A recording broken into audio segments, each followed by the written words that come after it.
इथे मला संध्याकाळचा स्वयंपाक बनवायचा होता. स्वयंपाकात म्हणजे आज तेच तेच खाऊन कंटाळा आलेला होता. म्हटलं चला आज मस्त डोसे बनवूया. खूप दिवस झाले डोसे बनवलेच नव्हते.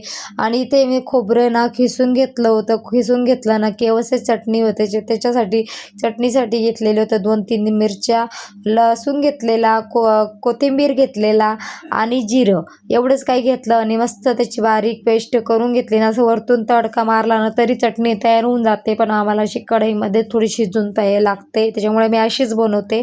आणि इकडे बटाटे पण शिजून झालेले होते. छोटे छोटे बटाटे होते, ते मस्त शिजलेले होते. लवकर शिजून जाते छोटे बटाटे राहिले की. लगेच तावा ठेवून दिला. ताव्यावर मी चटणी बनवणार होती. म्हटलं चला ताव्यावर पण बनवू बघू कशी होते चटणी.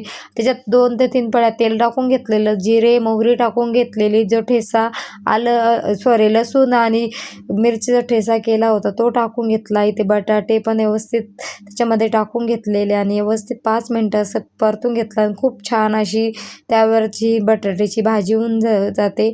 आणि इथं बनवायचे तो डोसे पहिले थोडेसे चिपकत होते, त्याच्यामुळे थोडंसं मिठाचं पाणी लावलं ना तर अजिबात पोळ्यांच्या ताव्यावर पण आपण डोसे बनवू शकतो. अजिबात ही ट्रिक तुम्ही नक्की वापरा आणि बघू शकता किती छान असे डोसे झालेले होते. आणि एकदम मस्त पोळ्याच्या ताव्यावर पण डोसे होऊ शकता. आणि असे काही डोसे झालेले होते आणि सर्व डोसे करून घेतले.